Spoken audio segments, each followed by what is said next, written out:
Hi everyone, it's just Savannah today. No Lee, he's working in London, but today I want to talk about something that's actually a bit more specific to me anyway, and this is Cunard ships. So I have been lucky enough to sail on Cunard for possibly 5 times. The 4 times I've sailed on Cunard have been on the Queen Mary 2.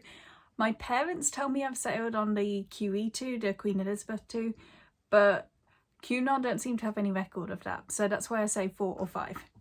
I wanted to make this video today because I've noticed online I see a lot of, I'm going to call it posh mongering about Cunard ships and the Queen Mary 2 and things. I call it posh mongering, like fear mongering, but I see loads of people online be like, oh, to go on Cunard you have to have an MBE and a salary of over £70,000 a year. Or, oh, to go on Cunard you have to be a hereditary life peer, didn't you know that? And things like that are not true at all. I think people hear this sort of things online about how posh and fancy Cunard is, and then they go on a Cunard ship and they always end up disappointed and think, oh, I expected more. Because people online hype up so much this posh service element. And yeah, Cunard is meant to have a sort of classy element to it. He wants to play, so this is quite inconvenient. And yeah, the service in Cunard is meant to be good and classy, but I feel like people hype up the posh and fancy element of it so much that people are always disappointed then when they come back from a Cunard ship. Now, the times I've sailed on Cunard, I have been a child. I think in the future I will make a video about my experiences as a child on all the different cruise lines I've been on, the kids clubs and things like that as well. So if you're interested in watching a video like that, then be sure to subscribe so you'll get notified when I release that. And I can tell you, from a child's experience, going on the Queen Mary 2, going on Cunard ships, didn't, to me as a child, feel that much different from any other ship. I, from my childlike perspective, didn't notice really anything different about Cunard versus going on P&O or things like that.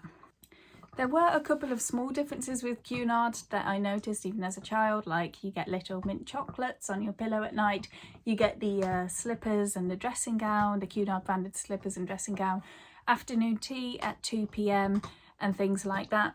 And one thing that I didn't really notice because it didn't really affect me as a child, but I was vaguely aware of, is that I think in the ballroom on the Queen Mary 2 they had what's the word? Is it hosts? I don't quite know the word for it, but basically if you are a lady sitting by yourself and you're not up dancing, they have hired men that basically come over. They wear like little white gloves, a bit like this heat protectant glove I've got for like my curlers. They'll be wearing like white gloves like this.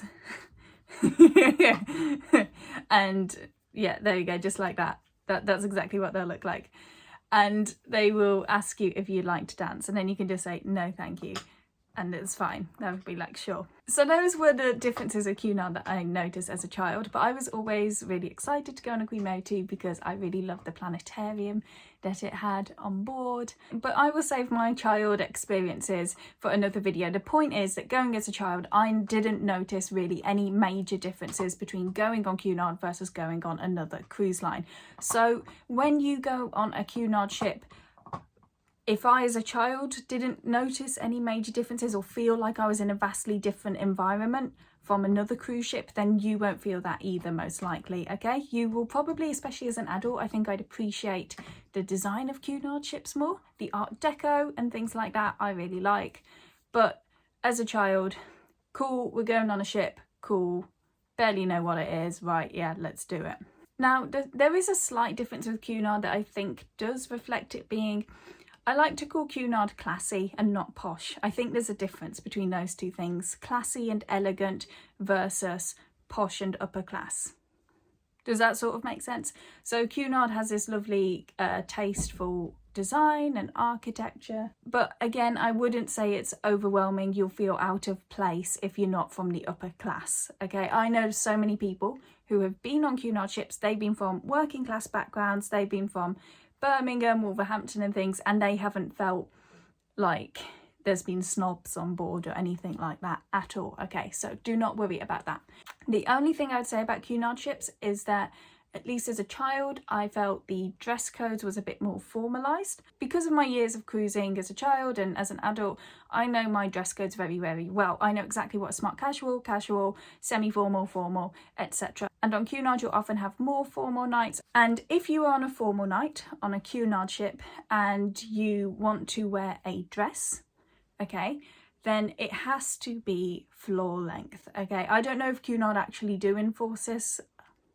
I don't know if they're changing or anything, but if you are going on a Cunard ship, make sure you bring at least 1 or 2 floor length dresses for formal nights, because to me, Cunard have a slightly stricter interpretation of these dress codes, okay? It's nothing to stress about.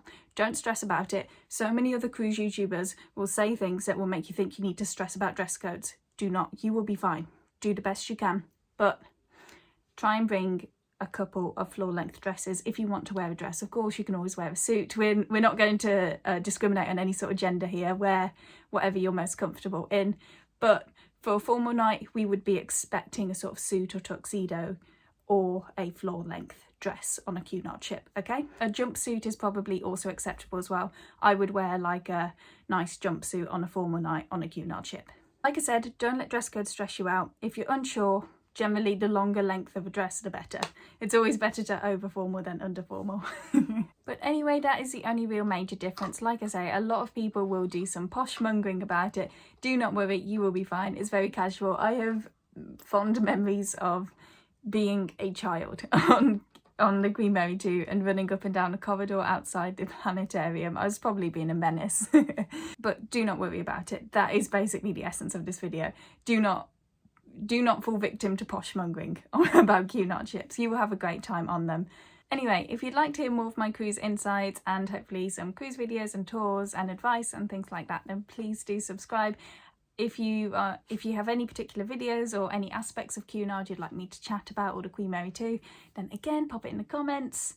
And like I said, I will hopefully be making a video coming soon about all of the different kids clubs on cruise ships, on all major cruise lines, and my experiences on them as well. Thanks for watching. Bye.